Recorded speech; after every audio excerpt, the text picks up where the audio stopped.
Welcome back to the podcast, everyone. On today's episode, we'll be diving deep into knowledge graphs to understand how they can be used to turbocharge search and what they might mean for the future of AI.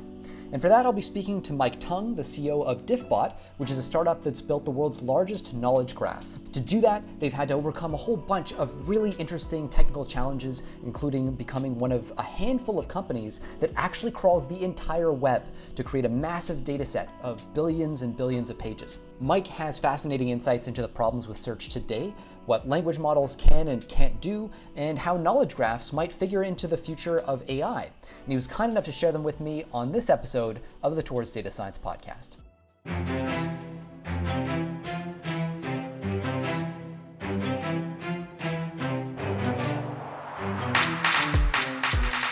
We were talking about this just before we started recording, but I always like to talk to startup founders because I find there is so much hype in terms of AI capabilities and so many question marks about where the real value is being created that it's useful to talk to people who have to sell this stuff for a living, to people who will really pay money for a real product. So thank you for making the time. Absolutely. Yeah, I'm happy to dive deeper into that. We're at Diffbot, we can probably get into more of this later, but Diffbot's one of the few, I would say, startups that does original research ourselves, where we publish work and work with the academic community, but we're also like a profitable startup that is funded primarily by our customers that are getting value from our AI. And is that weird? Like culturally, do you find your team is like, you're managing this, I guess, a team with two different compositions? Like there's like an academic side and then there's more of a sales side? So not really at Diffbot. So I would say we hire people that are sort of PhD caliber people, but also know how to write production level code. So we have basically the people that are doing the cutting edge research at Diffbot are also actually implementing the system. Right. And we find actually a lot of machine learning research these days is in a sense engineering. Right. But of course, it's hard to find those kind of people, right, that have the PhD in ML, but yet can write fast code and scalable code at the scale we operate at. And what do they usually look like? Like when you find somebody who has that skill set, do they tend to come from a certain kind of background, or is it pretty generic? So we use actually the Diffbot knowledge graph. We've used it to find a lot of the people that work at Diffbot, right? So Diffbot is a collection of about 40 or so experts in machine learning. And for some of these skills that we use in our company, there's only a couple of people in the world that have that skill, right? Like a knowledge fusion, entity linking, record linking, right? So a guy in our entity linking team wrote one of the state-of-the-art papers in entity linking in his PhD and is working on that at Diffbot. One of the researchers that work in information extraction, like web extraction, she did her PhD in event web page extraction. She's probably the only person in the world that has a PhD in that and has taken that work and built a production level system at Diffbot. Okay. Right. So it's kind of like I like to call it kind of like an X-Men, and we have kind of Cerebro, the system that can find the mutants around the world. Well, actually, that's as good as a tie-in I can think of to actually, what this is, what is special about this, what makes it so unique. Obviously, in your case, Diffbot is built on a sort of like knowledge graph system. Maybe for people who aren't familiar, as you indicated, with knowledge graphs, could you start off just by explaining what is a knowledge graph and what makes it so interesting and powerful? Yeah, that's great. So there's basically two things I think worth saying about what is a knowledge graph. One is sort of, just the definition that you normally hear of, which is a knowledge graph is a graph, it encodes knowledge. A graph is nodes and edges, right? And the nodes in a knowledge graph are entities, so real world people, places, and things. And the edges are relationships, right? So it's a way of modeling data such that you have these nodes which represent real world concepts, right? Like people, places, products, articles, events, for example, and the relationship between those are the edges. So for example, Mike Tung I'm a person, Diffbot is a company. Those are two nodes, and the relationship is Diffbot is my employer, right? Or also that I founded Diffbot. So those are all edges between those two nodes. So in a sense, that's what a knowledge graph really is. In a sense, that definition is not, I guess, all there is to it, because that actual concept of a knowledge graph is really quite old, right? Like even back in the 70s when relational databases came to the fore, people were already thinking about concepts like that, right? So really what's new about knowledge graphs and why it's such an exciting field now, it basically in the last 10 years, So basically, like in the early 2010s, Google launched the Google Knowledge Graph. And so the other answer I could give you is that knowledge graphs is really like a marketing phrase, right, that Google came up with when they launched the Google Knowledge Graph. And that sort of like coalesced this community, sort of a mix of semantic web people, people that worked in like formal logics, and people that worked in machine learning together, right, into this what's called knowledge graph community today, right? And I think Gardner says it's sort of like at the peak of its hype cycle right now. And a lot of papers, right, at top NLP conferences are about knowledge and how to use knowledge graphs in AI systems. So it's definitely a hot topic now. And could you speak to the productionization side of it, or the like turning it into a product side of things? Yes. So what is the Google Knowledge Graph as consumed by a user? What does it look like to me when I consume its output? Yeah, so when you query Google, you'll notice like the classic kind of Google organic results on the left side, right, which are just kind of like those blue links, right, and with the title and the snippet, right, that's contextually generated from your query. And then on the right side, you'll see this what's called the knowledge panel, right, and the origin of that basically came from a startup that they acquired called MetaWeb, right, that made this knowledge graph, right, called Freebase. And so if you type in, you know, like Joe Biden or Barack Obama, you'll see their name, their picture. Actually, the pictures largely come from Google image search, but the facts about the entity, right, like when they were in office, when they were born, those are all quote unquote facts that come from the Google Knowledge Graph. And your question about, you know, how is this productized, right? Like how do businesses benefit from this, right? So there's all sorts of different kinds of vendors in the space, right? So there's people that produce the databases that power knowledge graphs. So there's graph database companies, right, like Neo4j, right, which recently, you know, raised quite a lot of money. And there's companies that provide consulting services to help you like implement a knowledge graph inside your organization, right, to help you internally model your data as a knowledge graph, right? So I can think of like Cambridge Semantics, right, or data.world that helps you build like data catalogs around that. And then what Diffbot's role is we have a knowledge graph. And so we actually crawl the entire web like Google does, and we build a knowledge graph, and we actually provide our knowledge graph, our knowledge as the service. So the actual data itself, right? So I would say there's very few companies sort of in our camp where it's actually a knowledge graph that you can query and pay to query.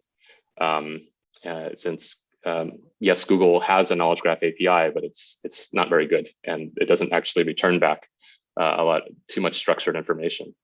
Well, and I'm curious about the crawling aspect too. Like obviously the internet is a very massive thing. Yeah. So what goes into crawling the entire internet, and why is it that like Diffbot, along with I guess Microsoft and Google, are like some of the few companies who are actually doing that? Yeah. So I mean, the internet, it's quite, as you've mentioned, it's quite a lot involved in crawling the whole web, which is why there's a very few companies that do it today. People might not even be aware, but even companies like DuckDuckGo and stuff, they don't do their own crawl of the entire web, right? So DuckDuckGo is actually one of Diffbot's customers, like uses Bing's crawl of the web. So I would say it's sort of rarefied air that you're actually crawling the web. And as to like, why is Diffbot able to do it? We're only like 40 people, you know, over here in Menlo Park. It's because it's really because we hired this a guy in our company, Matt Wells, who was the founder of a search engine before. So he was one of the core like 5 engineers at InfoSeek. This kind of I don't know if you remember the era where there were actually multiple search engines, and like Alta Vista and Excite and stuff. Ask Jeeves, yeah, Dogpile, Mama. But so he basically was one of those really 5 engineers. I think one of his cube-mate was Robin Lee, which went off and started Baidu. But he went to Albuquerque, New Mexico, and founded Gigablast. He wrote basically, you know, over 1 million lines of C and C++ code, and figured out how to crawl the whole web. By the way, what goes into that? So like what is the hard thing about crawling the web? Like just and explain it like I'm 5 cents. Yeah. And I would say that crawling the web today is much harder than it was in the 90s and the 2000s too, because the web itself is much larger today, right? So it does sort of the barrier to entry becomes higher and higher each year. Generally, the hard part about it is the distributed systems aspect of it. So you have all of these nodes that you can't crawl the entire web from basically a single machine, just because it wouldn't fit in the the disk space, right, on a single node, right? So you generally have multiple nodes, and it's the coordination of all those nodes, which is really challenging, right? How big is the internet, by the way? Like how many? Well, the real answer is that the internet is actually infinite, right? Because there's these links on the web that are dynamically generated, right? So think about every time you see like a calendar widget on a web page and there's a next button. That next button actually goes to infinity, right? So there's actually, you could follow that forever and you would never reach the end of time. So the kind of, short answer is that the internet is infinite. However, I would estimate you probably need about 1 billion pages to get like the most popular pages you would expect in an index to be in your index. And you probably need like around 40 billion pages to have like the long tail, right? That random Stack Overflow question that you're looking for some syntax error. To get that into the index, you probably need to get to like around 40 billion or so pages, I would assume. But the major internet companies, Google and Bing, no longer even publish like how many results match your query anymore, because in a sense, it doesn't matter at a certain level where it's just more about relevance, right? So yeah, getting back to your question about, why is it hard? It's because the web is bigger. There's also a lot of spider traps and random kind of pitfalls in crawling the web. There's infinite loops that you might get into. There's black holes, there's honeypots. Can you explain some of those things? Like what would an infinite loop look like? Yeah, so, well, one example is just like that calendar widget, right? If you had like a pretty naive algorithm that's just following the links, you would just get stuck in that forever. And then your index would eventually just be full of these like calendar pages, right? That have very low value instead of getting to the high value parts of the web, right? So you mentioned a honeypot too. Sorry, that just sounds kind of cool. Yeah, well, so there's spider traps, right? So there's lots of spam on the web. That's one reason why the web is so much bigger actually than before. It makes it harder because there's a lot of spam and content farms. And there might be a honeypot kind of site, which is like if you follow a link that only like a spider can see, that the human visitor can't see, then it basically black holes your IP address, right? And then you see all kinds of weird stuff when you're crawling the web at our scale. Random pages that return corrupt PDF files, and the information just all in these corrupt PDF files. And do you handle each of these edge cases as they come up, like with a patchwork, or is there, I don't know, are there rules that help? I guess some of this is proprietary too. Well, so Matt, when he was developing GigaBlast, basically over a decade plus, already found a lot of the edge cases. So when he joined our company, he brought along that million plus C++ code base, and so we were just able to attach our machine learning technology to ride on top of that crawl, and that's how we're, as a small startup, able to do what like other web giants or teams of hundreds of people are able to do. Okay, so you have this just fantastic piece of engineering basically backing you. How do you then go from, we're sitting on whatever it is, however many billion pages that you're staring at, to building and populating this, what must be a massive knowledge graph, right?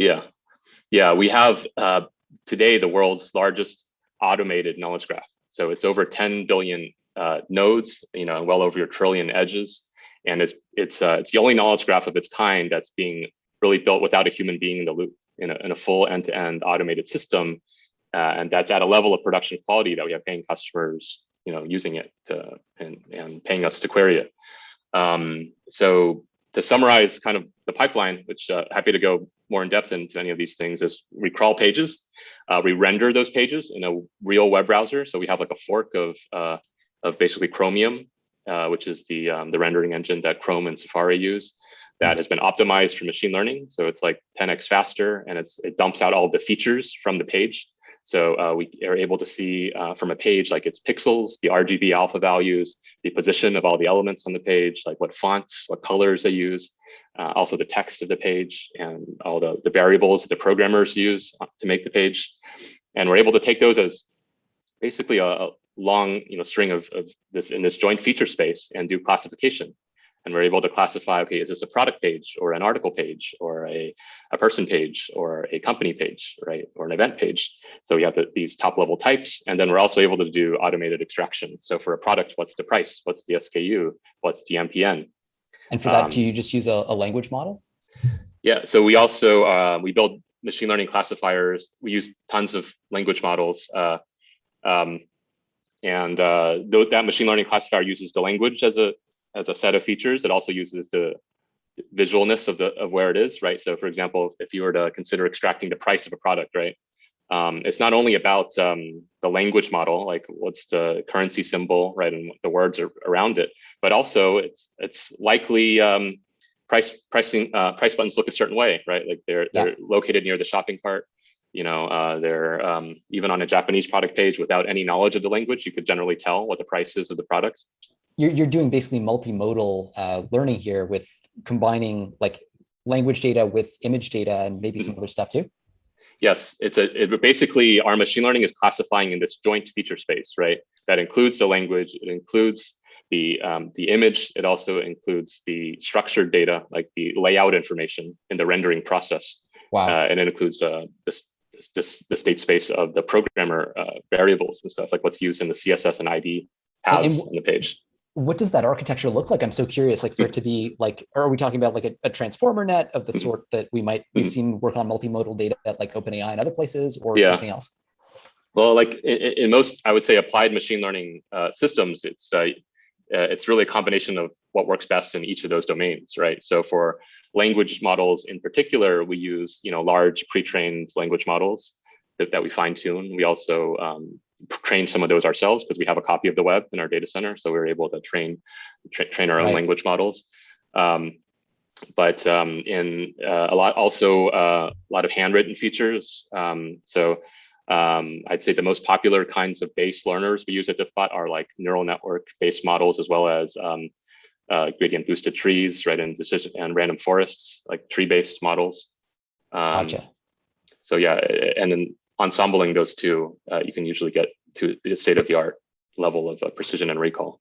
Wild. Well, one of there's so many interesting questions that we could go into here, but I think one of them is, what makes this moment in time special? Like, why is it that all of a sudden, and I think you've hinted at it, I mean, is it just neural nets are that good now, or AI is that good that we can extract subject to verb object from a sentence and do all these interesting things? Yeah, I think it's a great question. I think part of it is like, if you look at recent NLP conferences, right, like ENML, NLP, and ACL, you see a large proportion of papers have like knowledge in the title now, right? And it's like, what's underlying that trend? I think one reason is explainability, right? So the way, as AI becomes more prevalent in many of the intelligence systems, knowledge graphs are a very natural way to connect deep learning based models, which are in a sense very opaque, right? Because they're all just weights, to a way to explain to the human operator, like what's the reason why it's making a certain prediction, right? And knowledge graphs are a very easy way to inspect, first of all, what is the knowledge that the system knows, right? And also incorporate those facts in the explanation. And it's a way of actually injecting domain knowledge and expertise into the system. And I think you've seen a lot of these papers because a lot of people are seeing success in that when you inject this domain knowledge, it's actually making these scores higher, right, on these academic benchmarks.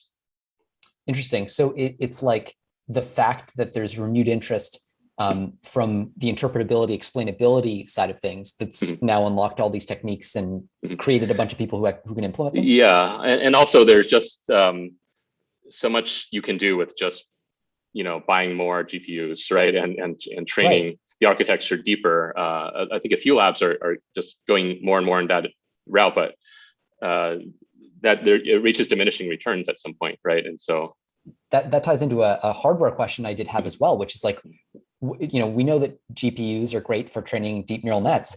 What about knowledge graphs? Like, do you get the same speed boost from GPUs? Yeah, that's a great question. So I would say there's many areas where technology developed outside of Diffbot helps improve the KPIs and performance of our knowledge graph. I would say only one of them is GPUs, because GPUs allow you to search higher dimensional spaces faster, right? So that you're able to build better and better language models, train better and better embeddings, for example. But we benefit from other hardware improvements as well. Like I would say even more so improvements in SSD.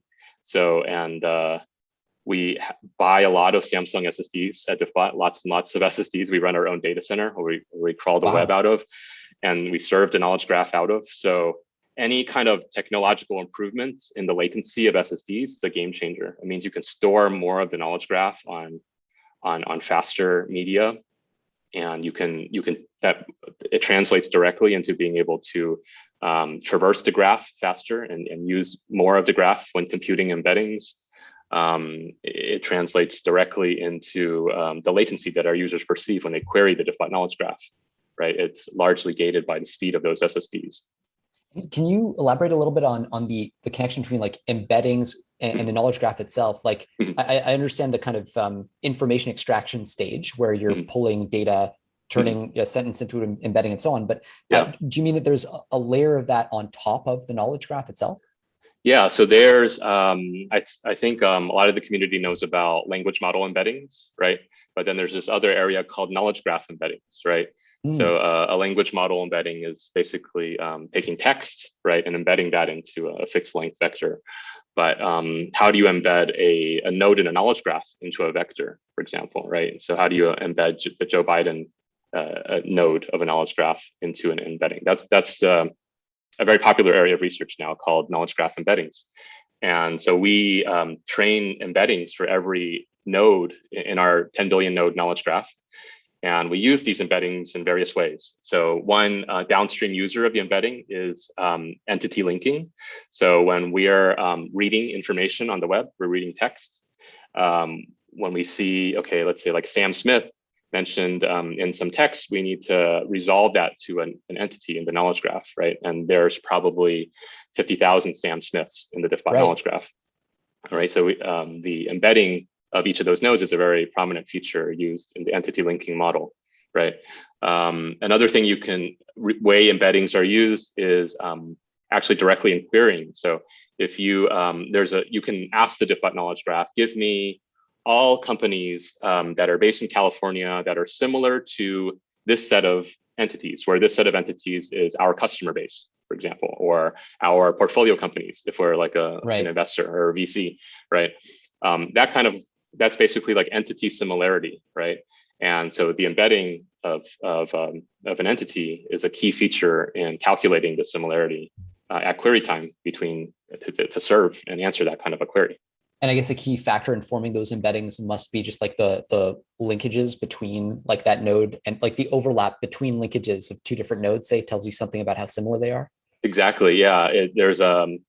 There's many features that go into computing these embeddings, right? It's both what are its edges in the graph, right? But also like if there's like a description attached to that entity, right? Think about like a Wikipedia kind of entity. It has like a Wikipedia article, right? So there's all these textual features that can also go into the graph embedding. Oh, interesting. And maybe, okay, if the Sam Smith that's a football player and the Sam Smith that's a software engineer, they have different skills, right? So that's a property of the entity that weighs into how that embedding should be calculated, right? And like, how do you make sure that redundancies don't happen, or that, you know, the same person isn't, I mean, I guess degeneracies and redundancies, if that makes sense. Yes, totally. Yeah, that's also an ongoing research area at Diffbot. So we have a guy who owns that. It's called record linking at Diffbot. So basically, we extracting from the web is not sufficient, right? Because entities, there's not a one-to-one mapping between entities and web pages, right? Like if you think about the latest iPhone, right? It's for sale on many pages in the web. You're going to extract the same information from many pages. I myself might have my academic homepage at Stanford. I might have be on the Diffbot website. I might be on like a professional social network. It's got to recognize that those are all the same person and link them together. Otherwise, there will be just a whole bunch of duplicates when you query, right, in the Diffbot knowledge graph. And so we have what we call record linking model that does this at web scale. And you can imagine if you just naively do this, compare every entity to every other entity, it's like a 10 billion squared operation, right? So you have to think about ways of basically blocking, it's what it's called, and hashing, so that you can do these comparisons and all to all in this much smaller space. Wow. Yeah. I mean, there's so many. It kind of reminds me of the early days of neural networks, where there were so many open questions, so many inefficiencies that were Mhm. buried in ways that weren't obvious in Yeah. like the way these systems worked. And there we go. And I would argue these topics that I'm talking about, there's not enough research in them because it's very hard to study them in academia, right? Because like Ah, if you're a PhD student and you're interested in studying record linking, right, or knowledge fusion, how do you do that? And so one of the goals of our company is actually to provide open access to the knowledge graph to academic labs so that those researchers can directly like SSH into our servers and conduct interesting. experiments. Yeah. Okay, so that's interesting, especially because, and it ties into where I was going to go next, which is this kind of comparison with OpenAI and GPT-3, which, it seems like on the surface, these are doing very different things, but, GPT-3 can be used for search. There is some overlap there. OpenAI has talked about making this, accessible, and does make it accessible to research institutions. You've talked about the same thing. I'm curious about what you see as some of the key differentiators between like using Diffbot as a search tool and using GPT-3 as a search tool. Yeah, I would say the fundamental high order bit is language models like GPT-3 are, if you consider what's the language modeling objective function, right? It's to try to train the next, it's try to predict the next word in the sequence, right? Yeah. So the stuff that's generated from GPT-3 is trying to basically sound convincing, basically, but there is no factuality objective in GPT-3. There's no guarantee that what GPT returns is actually the right answer or the correct answer, right? I'll tell you a quick anecdote, if I may, which is when GPT-3 launched, there were a lot of these startups and stuff like making these demos, right, of GPT-3. And one of those demos that got like a lot of retweets on Twitter is one where you basically have a spreadsheet, right, and then you could ask GPT-3 was basically filling in the answers to various cells in the spreadsheet, right? Like what is the founding date of Alaska and what is the population of like Montana or something like that in these spreadsheets. And this got a lot of retweets and a lot of engagement. Everyone was saying, oh, this is awesome. This is so cool. I'd love to use this. But I looked more closely at the answers in the cell and they were all wrong answers. and then no one seemed to have caught that because GPT-3 is incredibly good at fooling humans, right? And producing the next word that appears to be correct, right? But it's not explainable. Like it's not citing any source as to where the answer information came from, right? So the GPT-3 demo showed, okay, Alaska joined in like 1912, like it was founded, but I think the right answer isn't like until the 1950s or something that Alaska actually joined, right? Yeah, so like GPT-3 basically tells you what some human, it answers the question, what would some human on the internet probably write as the answer to this question, which is yeah, often not the real answer to the question. Exactly, yeah. What flows the best, basically, right? So GPT is really good at fluency, for example, right? And producing it's really good at fiction, right? Producing a story about unicorns and stuff, right? But it's not so useful in business tools, right? Like if you're like a data analyst or a salesperson, you actually care about it being the right answer, right? So we were able to produce a demo of that where actually it tells you the correct answer for when Alaska joined the Union and what is the population of Montana. And it also tells you the primary source of that answer on the web. So it tells you that this is the right answer. We have this amount of confidence in the answer.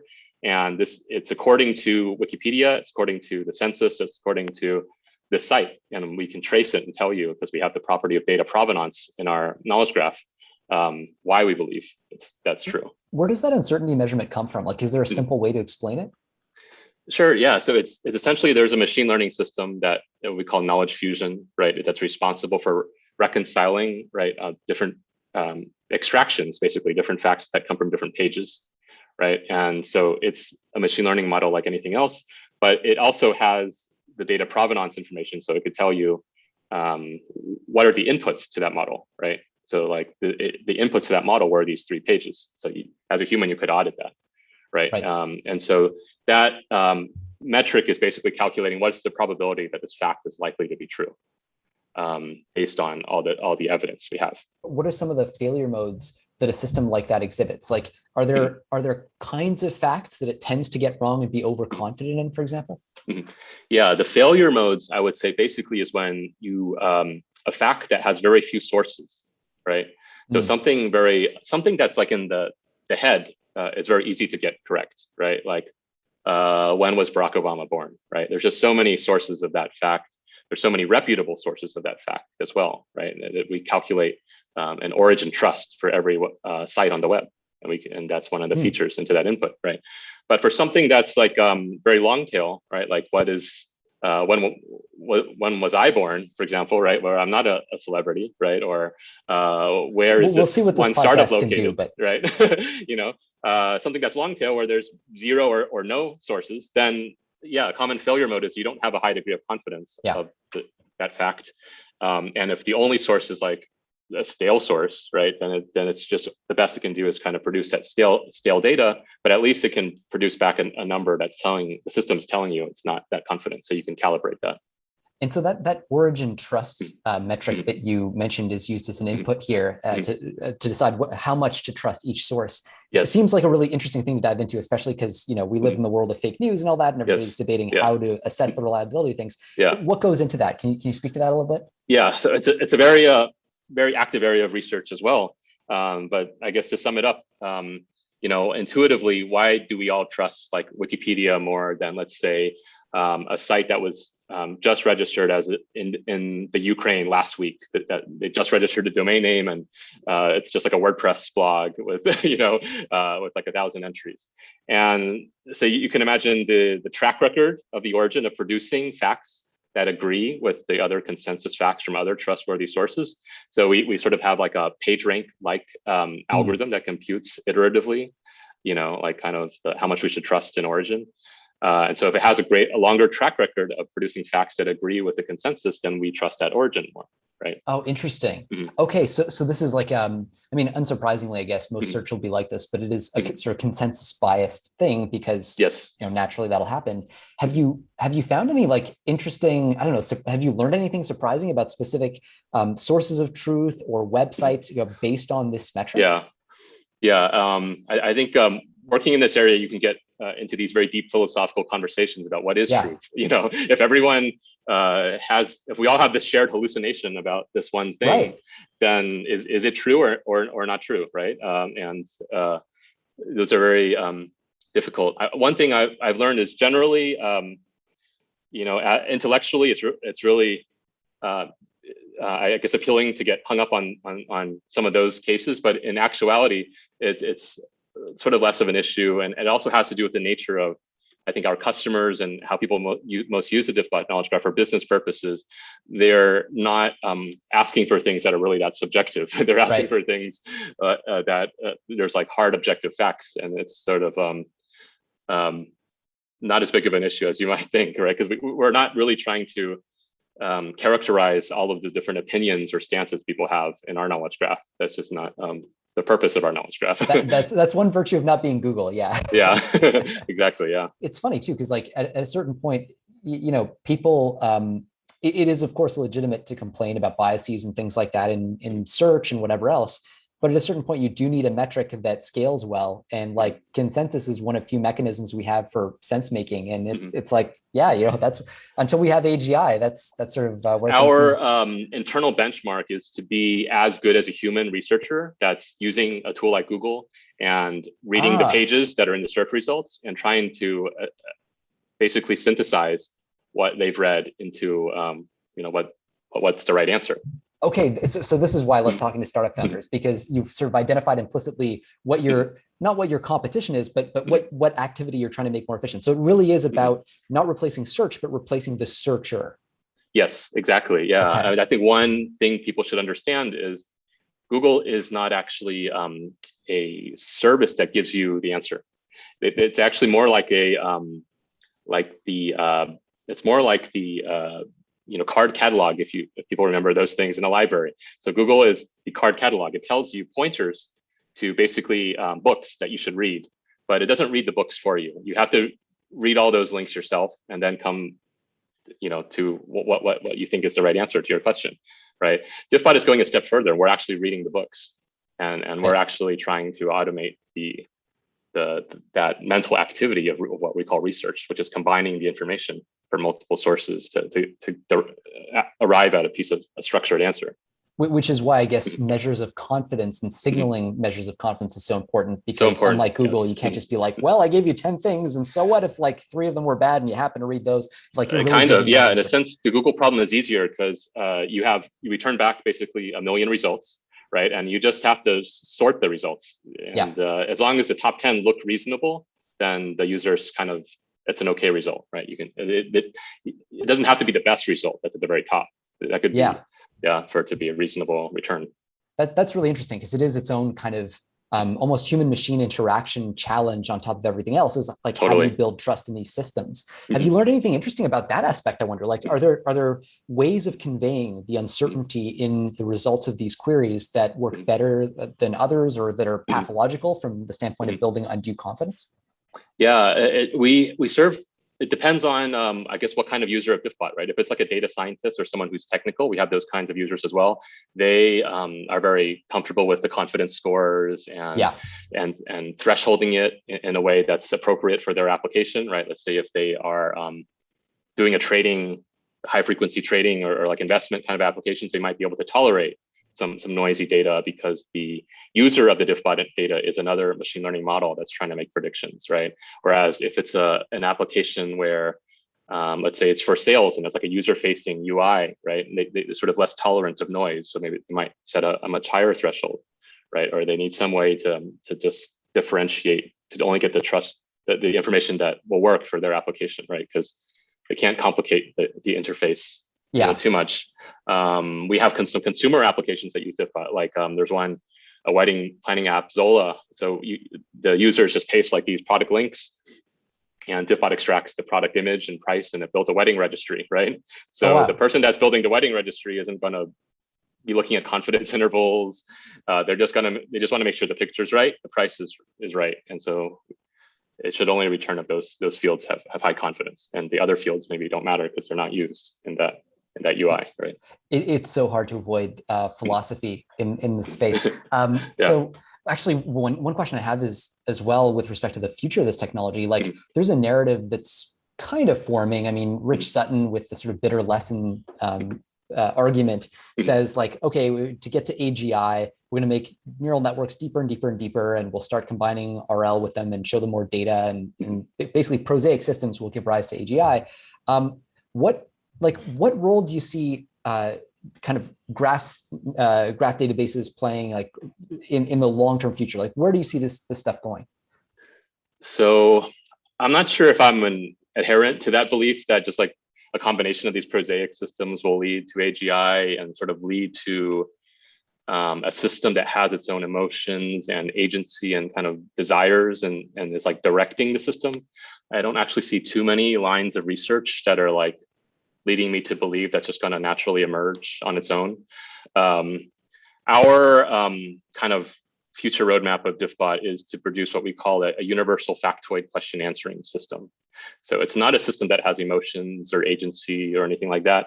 It's simply a system where you can ask it any factual question, and it could tell you the answer to that question and why it believes that question is true.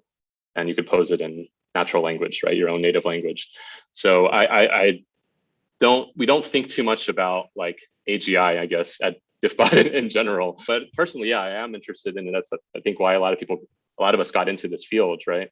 I just don't personally believe that we're going to give rise to an AGI just with kind of bigger and bigger deep learning systems.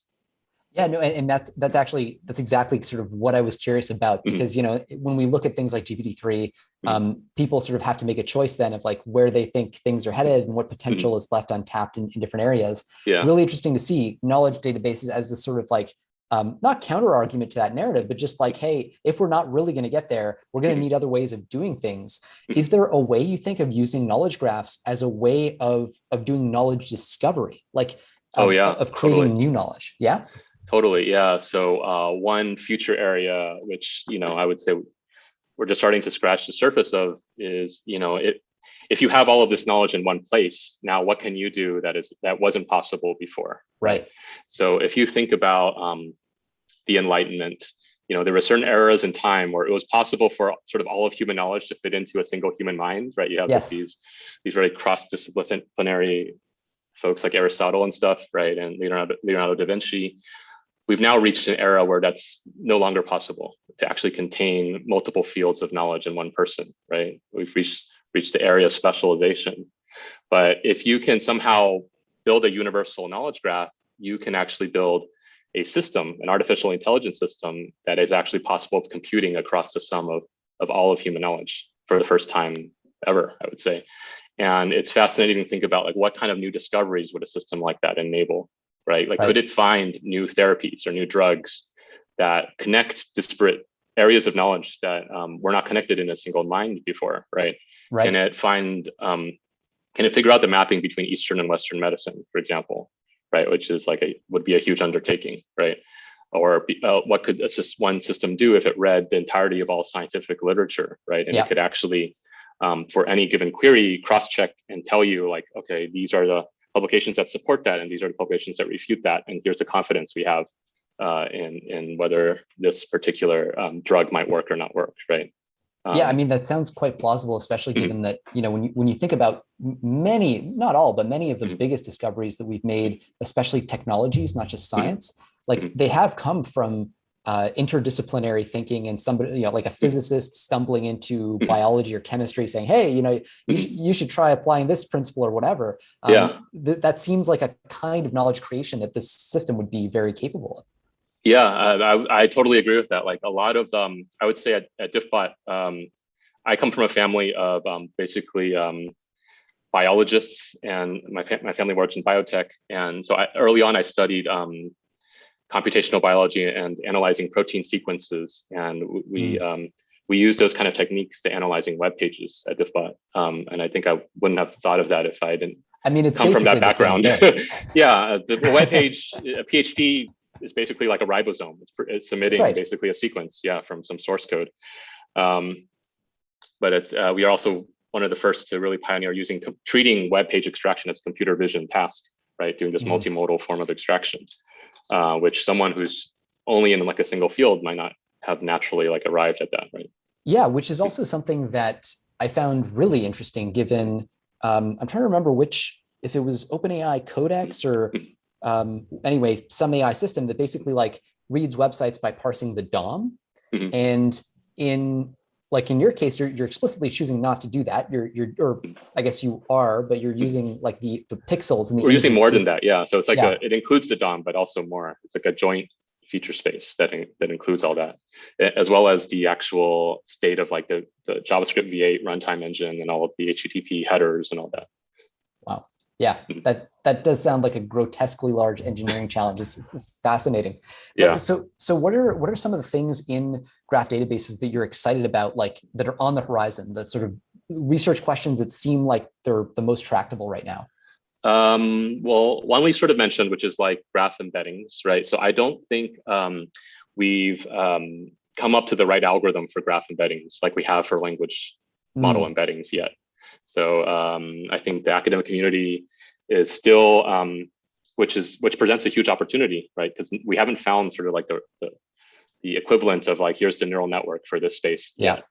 And so that's super exciting because in a sense, graph embedding is in a sense one of the key AI problems, which is knowledge representation, right? Like how do you represent an entity in your brain, right? So it's one of like the grand AI problems in my view.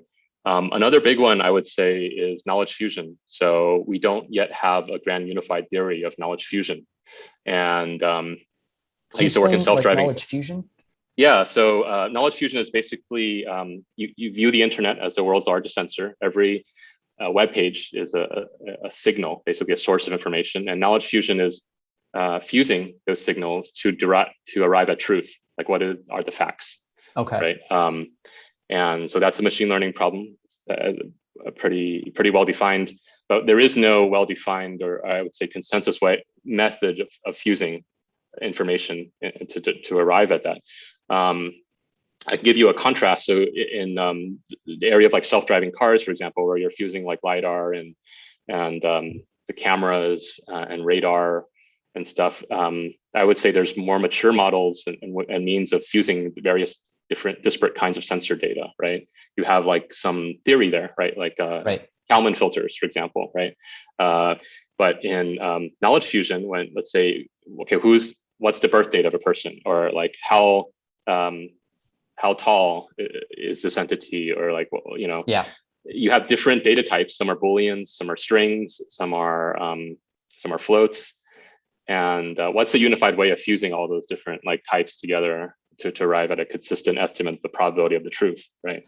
And so that seems like the feature extraction part of the kind of broader question of like, do we just use consensus as the mechanism to find truth, or do we use something else?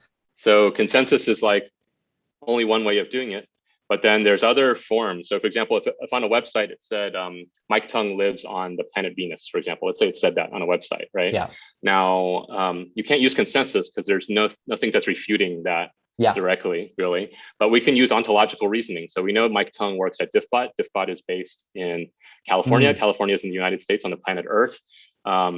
Venus is millions of miles away from planet Earth. It's very unlikely that he commutes millions of miles from his home planet of Venus to his workplace, you know, until Hyperloop. But yeah, I mean, there's no other evidence of that in the knowledge graph statistically. There's no statistical support for that because there's no other people that commute millions of miles apart. So that's an example of where you have some statistical reasoning combined with there's like this very solid sort of high confidence chain of like planet Earth to Diffbot, right? And in terms of edges in a graph, right? And so how do you like, so there's a lot of heuristic sort of methods, right, is what I'm saying, but no one's developed like the well-principled theory for how to fuse these disparate things together yet.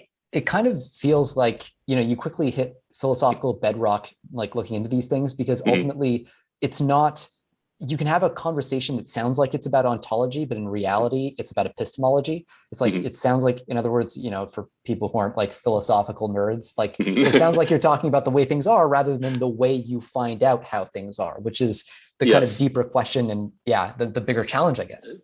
Totally. Yeah. I mean, we view the internet as basically like the world's largest sensor, but it's a very interesting sensor. It's very different than like a radio telescope or a LiDAR or anything like that, in that it's a sensor that's biased towards what humans care about. So when humans care about something a lot, they make a page for it on the web. And so it's sort of like, it reinforces it's sort of like a lens into like the facts, basically, as people see them. Yeah. And then it's like, how do you then fuse that together to arrive at some sort of objective model of the world, which is what a knowledge graph is. And then I guess there are also selection effects too, right? Because like I imagine, you know, if you look at Twitter, like the people who are loudest on Twitter are not the people who have, you know, they're not a statistically relevant sample. Yeah. Oh, that's an argument against purely voting is not going to be, it's not going to necessarily, you know, help you arrive at the truth the best. Well, that's all fascinating. And again, like so hard to avoid these kind of philosophical questions. And that's one of the things I love about this space as a whole, and especially people who are looking at new ways of thinking about thinking, new ways of making these algorithms. So Mike, thanks so much for joining us for this. Do you want to share any links to your personal website or like maybe a blog that Diffbot has? Sure. I would say the best place to find out about the company is just diffbot.com, diffbot.com. For the academics, I would check out our release KnowledgeNet, which is like an open source benchmark data set for building your own knowledge graph from text. For people who are interested in knowledge graphs, is there a good introductory resource that you'd recommend?